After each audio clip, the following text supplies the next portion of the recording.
that, but I won't.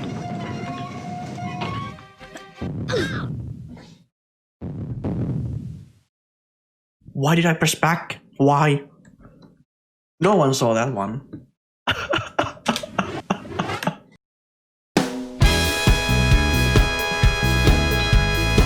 Welcome to the sixth part of our 408,000 part series, Better Know a Speedrunner. Today, we'll learn more about Footy. Footy is arguably the greatest classic Tomb Raider speedrunner of all time, holding multiple world records in almost every major entry prior to the reboot. Anyone who's played a classic Tomb Raider game will agree that controlling Lara is like driving a semi-truck with a flat tire. But Footy makes the movement look smooth and easy in some of the most impressive gameplay you will find in all of 3D speedrunning. A quick note before we get started, if you're a speedrunner yourself and you're interested in being featured in this series, hit me up on Discord or simply let me know in the comments below. Footy is a 25-year-old carpenter from Finland.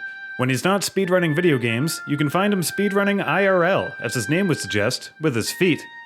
When it comes to streaming, he might have started on the wrong foot, but he tiptoed to the top of the leaderboards shortly after watching his first run. First one was Tomb Raider 2.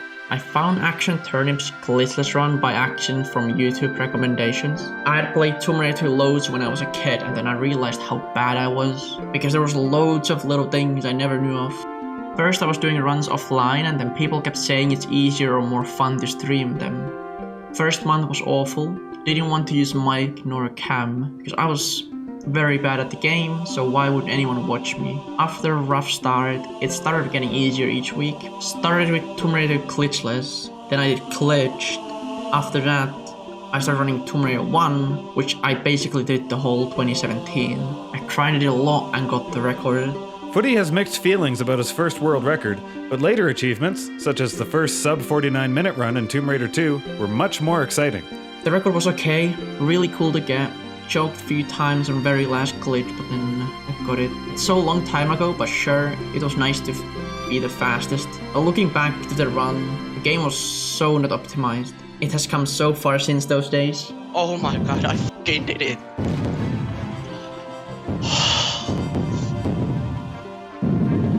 Yes.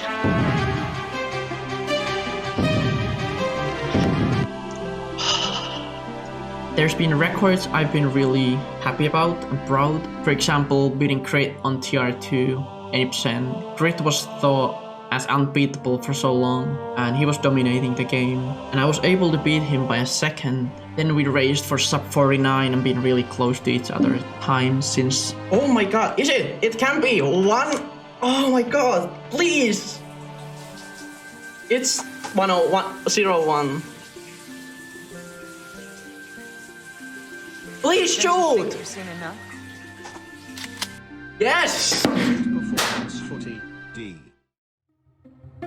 It wasn't until his second year of speedrunning that Footy put his foot down and started stepping up to the plate, putting in the time necessary to keep improving. When I started streaming, I would play only like an hour because I got bored and impatient. Didn't really practice or put time into learning anything. It was just something I was doing for fun. Then in 2018, I started putting a lot of time into it, streaming 6 hours, practice offline, and sleep, repeat. That's how I think I got where I'm at the moment. I'm very critical about my runs. I started comparing runs side by side to learn all the small details and like differences between the better runners, and then that's how I got to optimize my runs.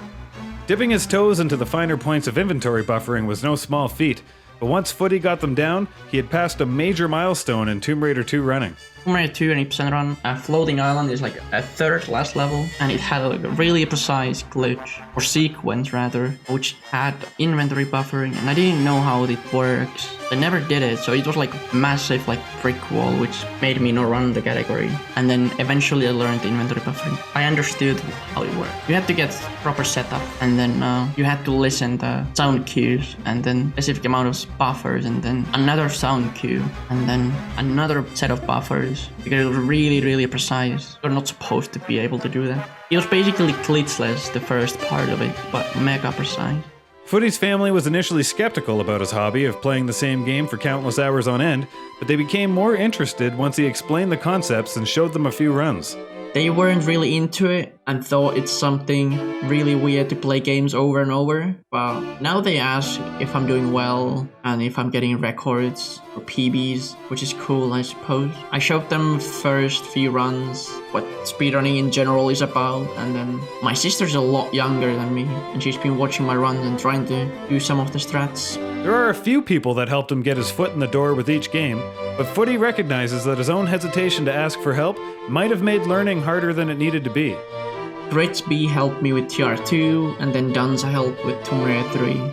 There's others too, but those are the ones who sticks to my mind. Community for classic Tomb Raiders is very helpful, and there's always someone helping if you have some troubles. I didn't start running these games long time ago, but the time I did, there was very little to none tutorials. Even runs and VODs like with inputs were really rare. So it was basically trying to figure things out by yourself, or if you dare to ask anyone. I didn't want to bother people, so I didn't really ask that much. That's the reason I put Tomb Raider 20% off as well, because of the floating islands buffers were just too much. Footy has provided 6 tips to help you step up your game and get a leg up on the competition. Follow these and you'll be stomping down your personal bests in no time. Consistency. You want to have the middle ground, not the low lows and high highs, because then you're not having good times most likely. Learn easy strats instead of hard strats where you have to save and load. Easy strats always over hard ones if you're not consistent at them, because that's how you can keep the most runs alive. Free strats takes like 5 minutes to learn, if even that. And even if they save very little time, but they will add up over time in a 1 hour run, for example. And then building habits is good because there's no risk of failing, so why wouldn't you do something was like free time save? Focus on movement, that's the biggest time save. Glitches itself are so little part of the run compared to the movement in the run. Like I would think it's 80% of movement and 20 glitches. No reset runs, they won't hurt you. The more you get to late game, the more consistent you will get on those levels, because you will grind the early game anyway. And also it can teach you how to deal with pressure, which helps with better runs after, because it's not the first time you are there already. And obviously have fun, that's the most important part. Well, that's it for this episode. But before we go, I'd like to give a huge shout out to Footy for taking the time to answer the questions for this feature. You can find links to his YouTube, Twitch channel, and Twitter in the description below. Don't forget to give him a follow. I hope you enjoyed today's Better Know a Speedrunner. If you did, please consider giving it a thumbs up. And to make sure you don't miss any future episodes, click that subscribe button. As usual, I'd love any and all feedback you may have. Just leave it in the comments below. And if you made it this far, thanks so much for watching, and we'll catch you on the next run.